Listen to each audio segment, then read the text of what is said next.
Hello student. अभी कल के क्लास में हम लोगों ने ये पढ़ा कि सेंटेंस के बारे में, सेंटेंस का डिफिनेशन पढ़ा हम लोगों ने। सेंटेंस कितने प्रकार के होते हैं वो भी पढ़ा हम लोगों ने। ठीक है, अब हम लोग उसी प्रकार में एक एक के बारे में डिटेल से पढ़ रहे हैं। ठीक है, तो एक बार हम लोग कल के क्लास में जो चीज़ें हम लोगों ने पढ़ी थी उसको रिवाइज करते हैं। ठीक है, तो जैसा कि बताया था कल की सेंटेंस का डिफिनेशन, सेंटेंस सही क्रम में शब्दों का वह समूह है जो सही क्रम में होता है और सार्थक अर्थ देता है। ठीक है, अंडरस्टैंड? Yes sir. और उसके बाद हमने ये भी बताया था कि सेंटेंस के मुख्य रूप से कितने प्रकार होते हैं और उनके प्रकार उसके बाद भी कितने उसके सब प्रकार होते हैं। तो कल हम लोगों ने लास्ट में असर्टिव सेंटेंस के बारे में पढ़ा था। असर्टिव सेंटेंसेस जो होते हैं वो आपके मुख्य रूप से दो प्रकार के हो जाते हैं, वो भी एक अफर्मेटिव सेंटेंसेस और एक नेगेटिव सेंटेंसेस।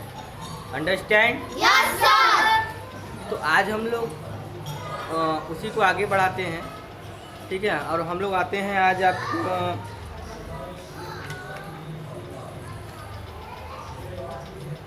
Imperative sentences. ठीक है, तो आज हम लोग इम्परेटिव सेंटेंसेस से स्टार्ट करेंगे और आगे की पढ़ाई कंटिन्यू करेंगे। तो देखिए, इम्परेटिव सेंटेंसेस क्या होते हैं, इसके डिफिनेशन को हम लोग समझते हैं पहले। ठीक है, definition: sentences that express a command, request, advice, order और सजेशन, ठीक है, आर कॉल्ड इम्परेटिव सेंटेंसेस। तो इसको हम लोग हिंदी में बहुत आसान शब्दों में समझने की कोशिश करते हैं कि इसका मतलब क्या होता है। ठीक है, और तो इसमें ये कहा गया कि वह सेंटेंस या वाक्य जो कमांड, रिक्वेस्ट, एडवाइस और आपका ऑर्डर, सजेशन को डिनोट करता है। ठीक है, या मतलब किसी वाक्य में किसी को ऑर्डर दिया गया हो, या वाक्य में किसी से रिक्वेस्ट किया गया हो, या उसी वाक्य में किसी से सलाह ली गई हो या किसी को सलाह दी गई हो। ठीक है, तो वो हम लोगों का इम्परेटिव सेंटेंस के अंतर्गत आता है। तो इसको हम लोग एग्जाम्पल के थ्रू समझने की कोशिश करते हैं कि कैसे होता है। तो एक एग्जाम्पल है, मे आई कम इन। मे आई कम इन का मतलब क्या होता है? मे आई कम मतलब इसमें हम लोग किसी से रिक्वेस्ट कर रहे हैं कि क्या मैं अंदर आ सकता हूँ। मे आई कम इन में हम लोग सामने वाले से यह रिक्वेस्ट करते हैं कि क्या मैं अंदर आ सकता हूँ, तो इसको रिक्वेस्ट फॉर्म बोला जाता है। ठीक है, उसी के बाद अगर हम लोग देखें तो नेक्स्ट एग्जाम्पल है, गेट ऑफ माई रूम। मेरे रूम से बाहर जाओ। मतलब कोई व्यक्ति है वो किसी दूसरे को यह ऑर्डर दे रहा है कि मेरे रूम से बाहर जाओ, get off my room. Understand? Yes sir. उसके बाद नेक्स्ट एग्जाम्पल हम लोग देखते हैं कि नेवर डिसोबे योर पेरेंट्स। ठीक है, इस सेंटेंस में हम लोगों को एडवाइस दिया गया है, या इस सेंटेंस सलाह की ओर डिनोट कर रहा है। जैसे कि हम लोगों को अपने माता पिता की बातें माननी चाहिए, उनका अनादर नहीं करना चाहिए। ठीक है, तो इसमें सलाह दिया गया है। नेवर डिसोबे योर पेरेंट्स, इसमें एडवाइस। देखो, तीनों एग्जाम्पल हम लोगों ने पढ़ा, किसी में रिक्वेस्ट दिया हुआ है, किसी में ऑर्डर का फॉर्म है, तो किसी में एडवाइस का फॉर्म है। अंडरस्टैंड? Yes sir. ये क्लियर हुआ इम्परेटिव सेंटेंसेस क्या होते हैं। अब हम लोग आगे बढ़ते हैं और इंट्रोगेटिव सेंटेंस के बारे में पढ़ेंगे। ठीक है, इंट्रोगेटिव सेंटेंस को हिंदी में बोलते हैं क्वेश्चन वाचक वाक्य। ठीक है, प्रश्नवाचक वाक्य।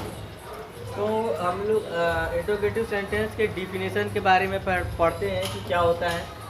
A sentence that ask a question, वह वाक्य, ऐसा वाक्य जिसमें क्वेश्चन किसी से पूछा जाता है। ठीक है, या प्रश्नवाचक वाक्य वो होता है। ठीक है, वाक्य में जब आप वाक्य पढ़ेंगे तो उसमें लगेगा कि हाँ, किसी से कोई ना कोई क्वेश्चन किया जा रहा है।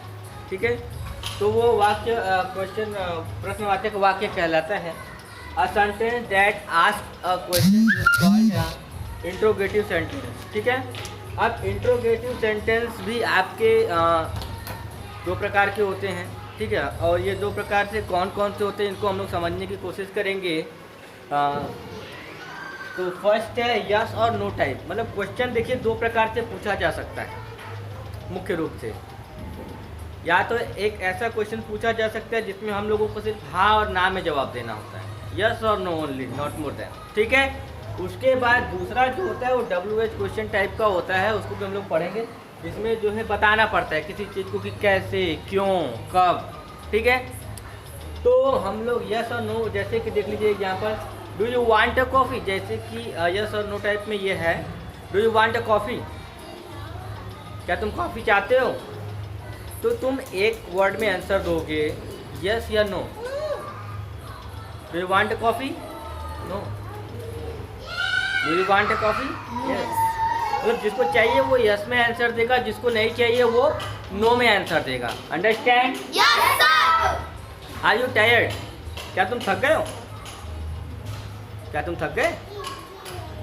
तो वो जिससे क्वेश्चन कर रहे हैं वो यस या नो में एक बार में आंसर देगा कि हाँ, नहीं, यस या नो ओनली, ठीक है। तो ये एक प्रकार का प्रश्नवाचक वाक्य हो गया जिसमें हाँ या ना में सिर्फ जवाब देना होता है।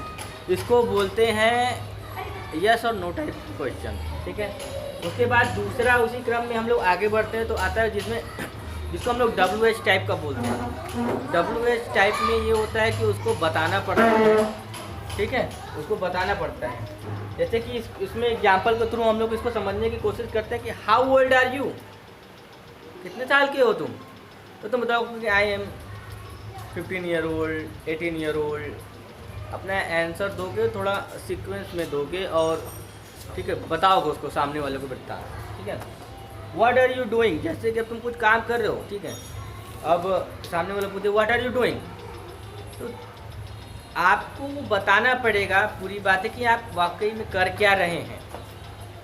इसमें सिर्फ हाँ या ना से काम नहीं चलने वाला है, आपको पूरी बातें बतानी पड़ेंगी कि what are you doing and why, आप क्या कर रहे हैं, क्यों कर रहे हैं। Understand? Yes sir. Good.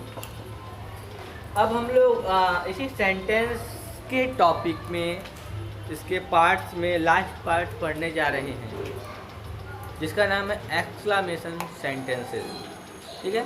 Exclamation sentences क्या होते हैं? एक्सक्लामेटरी सेंटेंसेस, तो sentences that express strong feelings and emotions are called exclamatory sentences। मतलब जब किसी वाक्य में कोई मतलब स्ट्रॉन्ग इमोशन या स्ट्रॉन्ग फीलिंग होती है, वाओ, ओ माय गॉड, इस तरीके की जब फीलिंग्स या इमोशंस या विचार मन में आते हैं तो वहाँ पे एक आश्चर्यजनक, मतलब एक जिसको हम लोग बोल सकते हैं कि आश्चर्य का बोध होता है, ठीक है।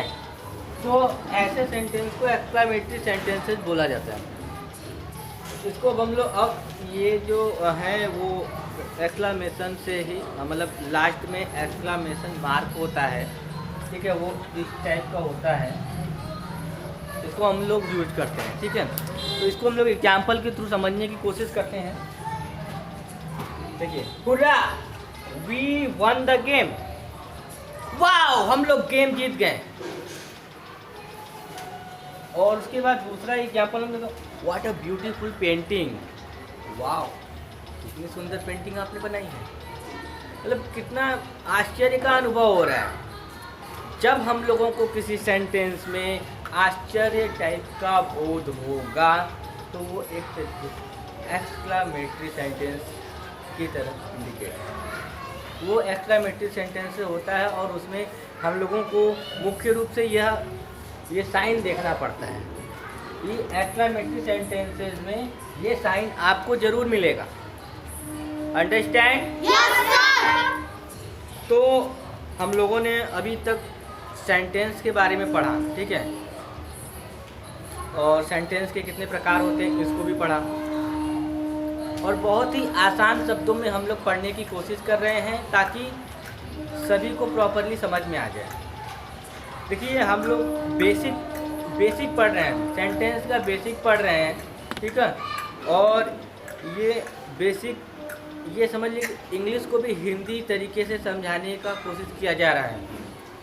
हिंदी तरीके से, हिंदी माध्यम से इसलिए समझाने का कोशिश किया जा रहा है ताकि आपका जो बेसिक है, जड़ है, वो क्लियर है। अंडरस्टैंड?